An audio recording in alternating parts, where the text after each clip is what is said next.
PG hospital Coimbatore வழங்கும் கேள்வி நேரம் நிகழ்ச்சிக்காக உங்களை மீண்டும் வரவேற்கின்றேன். கட்சிகளினுடைய பிரச்சார வியூகம் இது தொடர்பாக தான் நம்ம பேசிட்டு இருக்கோம். நம்ம தொடர்ந்து வாதிக்கலாம். திரு சூரிய பிரகாஷ், நான் உங்கள்கிட்ட தான் இந்த கேள்வியை கேட்கணும். திரு அன்புமணி அவர்கள் அவங்க சொன்னது ஒரு அமெரிக்க பாணியிலான அதிபர் தேர்தலை போல இந்த தேர்தல் என்பது எனக்கும் ஜெயலலிதாவிற்கும் தான் அப்படின்னு தான் அவர் பிரச்சாரத்துல எல்லாம் பேசினார். ஆனால் நான் குறிப்பாக சொல்வது, பாமக நீங்கள் வச்ச விமர்சனங்களுக்கு அவங்க காது கொடுக்கல அப்படின்றதை தாண்டி தர்மபுரியில் கூட சமீபத்திய நாடாளுமன்ற தொகுதியில் வெற்றி பெற்ற தொகுதி, அங்கு கூட நீங்கள் வலுவாக இருக்கிறீர்கள். ஆனால் பாமகவை பற்றியெல்லாம் முதல்வர் பேசவே இல்லை. அப்படி என்றால் பாமகவை பொருட்படுத்தவே இல்லை என்றுதானே அர்த்தம்? இல்லை ரொம்ப நேரமாக கேட்டுட்டு இருக்கீங்க, நானும் பதில் சொல்ல நினச்சிட்டு இருந்தேன். ஒரு ரொம்ப சிம்பிளான லாஜிக் தான் அது. இப்போ நீங்கள் தேர்வு எழுதுறீங்க, எந்த கேள்வி எடுப்பீங்க, எந்த கேள்வியை விடுவீங்க? எந்த கேள்விக்கும் உங்களுக்கு எளிதாக பதில் சொல்ல முடியுமோ அதான் தேர்ந்தெடுத்து எழுதுவீங்க. எதுக்கு பதில் சொல்ல முடியல அதை தவிர்த்துருவீங்க. அந்த சிம்பிள் லாஜிக் தான் ஜெயலலிதா. நான் ஒரு சிம்பிள் லாஜிக் நான் சொல்றேன் திரு சூரிய பிரகாஷ். இவங்க திமுகவை நீங்க 66 கோடி ரூபாய் ஊழல் செய்து திமுகவை இவங்க சொல்ல முடியாது. பிரகாஷ், என் கேள்வி நான் குறுக்கீடுக்கு மன்னிக்கவும். 5 கேள்விகள் எழுதிய பிறகு மற்ற கேள்விகள் எல்லாம் எழுத தேவையில்லை. இப்ப 5 சாய்ஸ் தராங்கன்னு வச்சுக்கோங்களேன். 5 கேள்விகளை நான் எழுதிட்டேன், மீதி எல்லாம் எனக்கு தேவையில்லை. அப்படித்தான் ஜெயலலிதா பார்க்கிறாரோ? கேள்வி எது இருக்கையிலே எளிமையான கேள்வியா கஷ்டமான கேள்வியா? பாமகவுக்கு எதிராக வைக்கப்படக்கூடிய குற்றச்சாட்டு அல்லது பாமகவோட குற்றச்சாட்டுக்கு பதில் சொல்வது என்பது ஜெயலலிதாவுக்கு ஒரு கஷ்டமான கேள்வி, அதுக்கு கஷ்டமான பதில். இப்போ நீங்கள் 66 கோடி ரூபாய் ஊழல் செய்துட்டீங்கன்னு திமுக சொன்னா, நீ 1,76,000 கோடி 2G ஊழல் செய்துட்டேன்னு திமுக திரும்ப சொல்ல முடியும். கச்சத்தீவை நீங்க மீட்கலன்னு சொன்னா நீங்களும் கச்சத்தீவை மீட்கல. ஆட்சியில் இருந்தபோது ஏன் மதுவிலக்கு கொண்டு வரலன்னு திமுக கேட்டா, அதே திரும்ப நீ ஆட்சியில் இருந்தபோது ஏன் கொண்டு வரல? நீ ஊழல் செய்த, நீ ஊழல் செய்த, நீ அதிகாரம் பண்ணி, நீ அதிகாரம் பண்ணி, சிம்பிளா முடிச்சிடலாம். அவங்களுக்கு வசதியான விளையாட்டு எதுவென்றால், விஜயன் கேளுங்க ஒரு நிமிஷம், அதிமுக வசதியான விளையாட்டு எது என்றால், கிட்டத்தட்ட அவர்களே எல்லா விஷயத்திலும் ஒத்திருக்கக்கூடிய, அவர்கள் மீது உள்ள எல்லா குற்றச்சாட்டுக்கும் கிட்டத்தட்ட சமமான குற்றச்சாட்டு உள்ள திமுகவோட விளையாடுவதா அவங்களுக்கு சேஃபான கேம். அதை விளையாட வேண்டும் என்றுதான் நினைக்கிறார்கள். எங்களுடைய கொள்கைகளை எடுத்து பேசி பதில் சொல்லிட்டா ஜெயலலிதாவுக்கு அரசியல் என்பது இருக்காது, எதிர்காலமே இருக்காது. இல்ல திரு சூரிய பிரகாஷ், இப்ப கடந்த நாடாளுமன்ற தேர்தலில் கரூர் போன்ற இடங்கள்ல எல்லாம் கடுமையாக அவங்க பாஜகவையும் காங்கிரஸையும் விமர்சிக்கிறார்கள். அப்போ அவங்களுடைய ஸ்ட்ராட்டஜி அப்படின்றது, யார் வலுவானவர்கள், இந்த களத்தில் யார் வலுவாக இருக்கிறார்களோ அவர்களுக்கு நான் பதில் சொல்வேன், நான் தேவையில்லாமல் எல்லா முயல்கள் பின்னாடியும் ஓட மாட்டேன் அப்படின்றது தான் ஸ்ட்ராட்டஜி.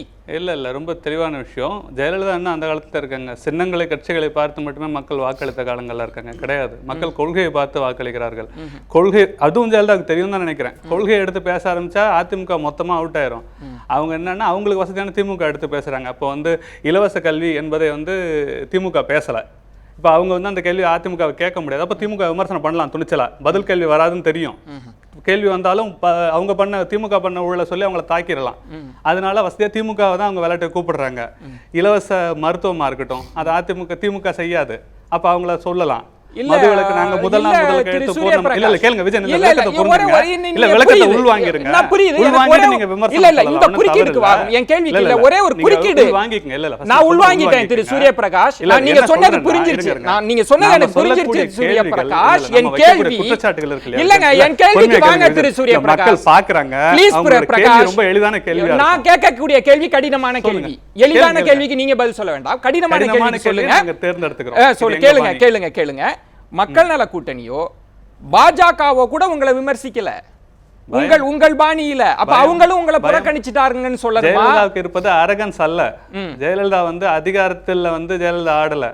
ஜெயலலிதா உண்மையில் தோல்வி பயம் இருக்கு. அதிகாரத்தில் ஆடக்கூடிய ஜெயலலிதாவாக இருந்திருந்தால் ரொம்ப தெளிவா, எப்படி 4.5 வருடங்கள் 4 வருடம் 10 மாதம் வரைக்கும் மது விலக்கெல்லாம் கிடையாது, உன்னால ஆனதை பார்த்துக்கோ என்று சொன்ன ஜெயலலிதா 2 மாசமா அப்படியே மெயின்டைன் பண்ணிருக்க முடியும்.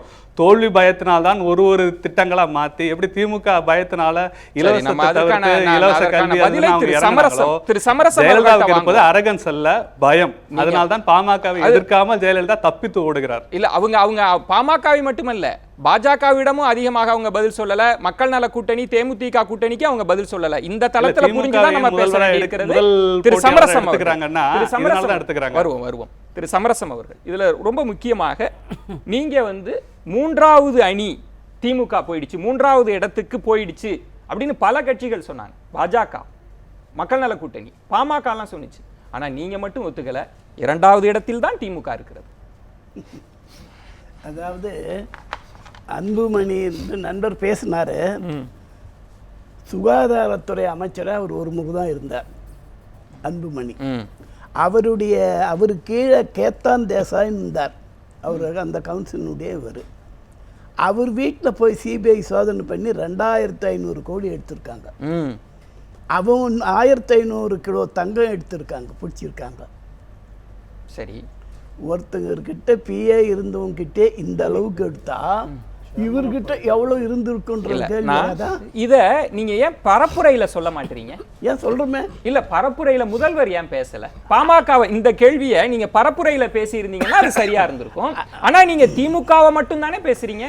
ஐயா, இப்போ யார் முதல்ல இவங்க வராங்களோ யார் யார் எங்களுக்கு நேர் போய் ஒரு கதாநாயகன்னா 5 வில்லன் வருவான். சரி, எல்லா வில்லனும் கடைசி வில்லையும் வரமாட்டான். யார் யார் எங்கெங்க தட்டி போட்டு போகும், கடைசி வில்லையும் ஒருத்தன் தான் வருவான்.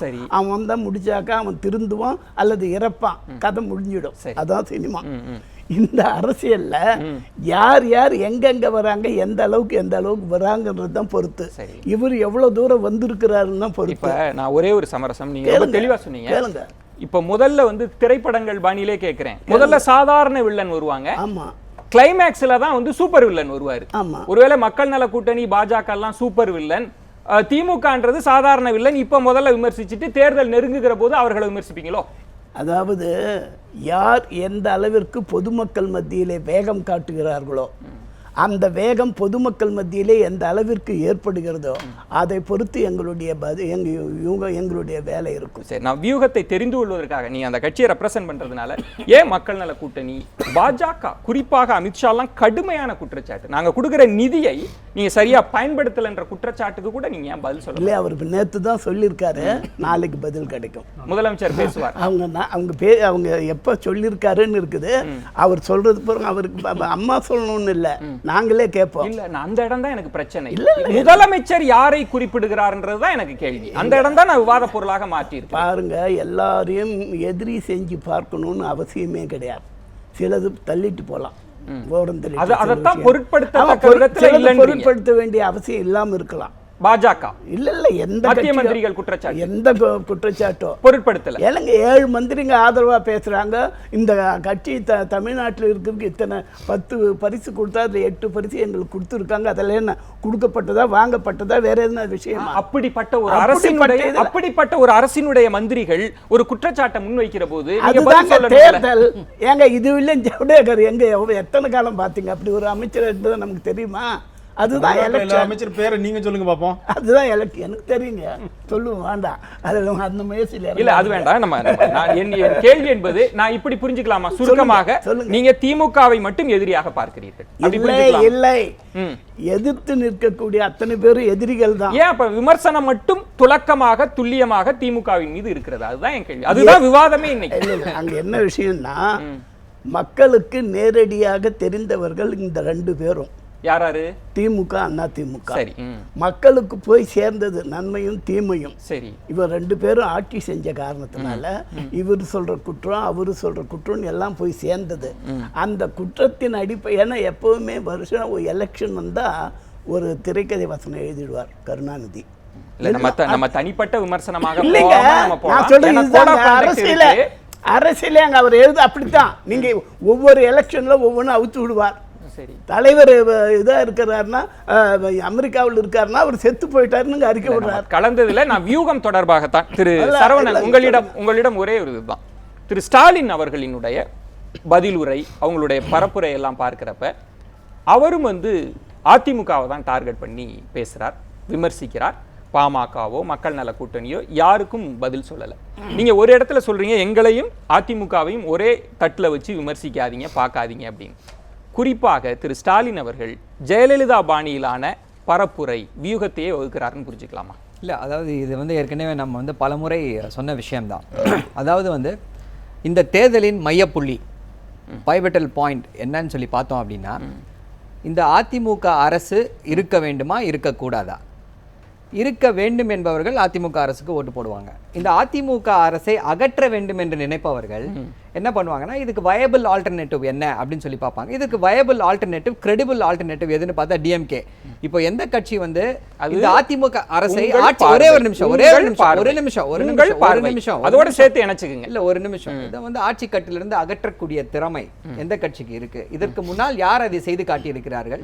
யாருடைய அந்த நிர்வாக திறமை வந்து இதற்கு முன்னால் வந்து போற்றப்பட்டிருக்கிறது? இப்போ தமிழகத்தை வந்து முன்னேற்ற பாதையில் யார் எடுத்து சென்றிருக்கிறார்கள் என்ற இது வரும்பொழுது கண்டிப்பாக அது திமுகன்னு வரும்பொழுது இல்லங்க, மக்கள் கண்டிப்பாக வந்து திமுக வேற ஒரு நான் அதை கேட்கல. உங்கள் மீது வைக்கக்கூடிய விமர்சனத்திற்கு ஜெயலலிதா அவர்கள் ஒரு பாணியில பரப்புரை இருக்கிறது. நான் திரு ஸ்டாலின் அவர்களுடைய பரப்புரையில பாஜக குற்றம் சுமத்துகிறது, மக்கள் நல கூட்டணி, பாமக இவர்கள் அத்தனை பேரும் குற்றம் சுமத்துகிற போது அதற்கும் நீங்க பதில் சொல்லணும்ல. இல்ல ஏன் பரப்புரையில் அதையெல்லாம் தவிர்க்கிறீர்கள்? தவிர்க்கிறீர்கள் கிடையாது. அதாவது எங்களுடைய இலக்கு வந்து அதிமுக ஆட்சியை அகற்ற வேண்டும். அந்த இலக்கை நோக்கி நாங்கள் சென்று கொண்டிருக்கும் பொழுது நாங்கள் அவர்களைத்தானே விமர்சனம் செய்ய முடியும். எங்கே இப்போ என்ன மக்கள் நல கூட்டணி ஆட்சியில் இருக்கிறது, இல்லை பாஜக ஆட்சியில் இருக்கிறதா, இல்லை பாமக ஆட்சியில் இருக்கிறதா? ஆட்சியில் இருப்பது அதிமுக. அவர்களை விமர்சனம் செய்ய வேண்டும். தமிழக மக்களுக்கு வந்து ஏன் ஒரு தவறான முடிவை அவர்கள் தேர்ந்தெடுத்தார்கள் என்பதை வலியுறுத்த வேண்டும். அப்பொழுதுதான் ஒரு மாற்றம் நிகழும். அந்த ஒரு காரணத்திற்காக அதிமுகவை தொடர்ந்து விமர்சித்துக் கொண்டிருக்கிறோம். அதிமுகவின் அவலங்களை எடுத்து காட்டிக் கொண்டிருக்கிறோம். அதனால மற்ற எந்த குற்றத்திற்கும் எந்த குற்றச்சாட்டுக்கும் நீங்க பதில் சொல்ல போறது இல்ல. அதாவது குற்றச்சாட்டுகள் வந்து பல பேர் ஒரு அரசியல், அதாவது நம்மளுடைய பார்லிமெண்டரி ஃபார்ம் ஆஃப் டெமோக்ரஸில வந்து we have multi party system. Multi party சிஸ்டம்ல இதெல்லாம் வந்து ஒரு நெசசரி ஈவல்னு தான் நம்ம வந்து சொல்லி ஆகணும். ஒரு 20 கட்சிகள் 25 கட்சிகள் வந்து இது பண்ணிட்டு போயிட்டு இருக்கும் பொழுது எங்களுடைய இலக்கு என்னவோ அந்த இலக்கு இது மக்கள் கிட்ட விடுகிறோம். மக்கள் முடிவு செய்வார்கள். இவர்கள் எடுத்த அந்த யுத்தி சரியான யுத்தியா, சரியான யுத்தி இல்லையா என்பது மக்கள் மன்றத்தில் விட்டு விடுகிறோம். மக்கள் மன்றத்தில் இது பண்ணுவாங்க. சொன்ன பதிலிருந்து திமுக அதிமுக இரண்டு தரப்புமே தெளிவாக சொல்லிட்டாங்க. நாங்க இரண்டு களத்தில் நிற்கிறோம், எங்களுக்குள்ளதான் விமர்சனம், மக்கள் முடிவெடுப்பார்கள். நேச்சுரல் எலெக்ஷன்றது தானே. ஆனால் நான் வந்து எங்களை குற்றம் சொல்வதில்லை, அதிமுக குற்றம் சொல்வதில்லை, அல்லது திமுக குற்றம் சொல்வதில்லை என்று சொன்னால் குற்றம் சொல்வதற்கு எங்ககிட்ட என்ன பிரச்சனை இருக்குது? உங்களுக்கு பிரச்சனை இருக்குது. திமுக இந்த அளவுக்கு ஊழல் செய்திருக்கிறது, அதனால் இவங்க அவங்கள கேட்குறாங்க, அவங்க இவங்கள சொல்கிறாங்க. எங்களை சொல்ல முடியல. 2 வருஷம் நாங்கள் சென்ட்ரல் கவர்மெண்ட்டில் இருக்கோம், இப்போ உங்களால் கூட சொல்ல முடியாது. அதனால் எங்களுக்கு குற்றம் சொல்லவில்லை. அது எனக்கு அது ஒன்றும் டேமேஜிங்காக நான் நினைக்கல. You don't have anything to talk against us, அவ்வளோதான் அதுக்கு மீனிங். இல்லை நாங்கள் பேசுகிறோன்னு சொன்னால் திரு சரவணன் சொன்ன ஒரு பாயிண்ட் நான் எடுத்துக்கிறேன். இன்னைக்கு ஆட்சியாளர்கள் அவர்களை விமர்சனம் செய்யத்தான் ஆகணும். எது இந்த தேர்தலுடைய முடிவு எப்படி இருக்க வேண்டும்? இந்த ஆட்சி தொடர வேண்டும் அல்லது தொடரக்கூடாது? இந்த ஆட்சி தொடரக்கூடாது, அதற்கான காரணங்களை நாங்கள் சொல்றோம்.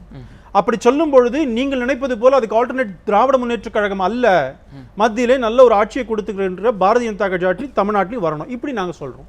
ஸோ அப்படி சொல்லும் பொழுது நேச்சுரலாகவே இவங்க 2 பேரோட ஃபெயிலியர்ஸை நாங்கள் சொல்ல தான் சொல்லுவோம். அவங்க சொல்லுவதற்கு ஒன்றும் இல்லை என்று சொல்லுவது எனக்கு அட்வான்டேஜ் தானே தவிர அது குறையாக நான் பார்க்கல.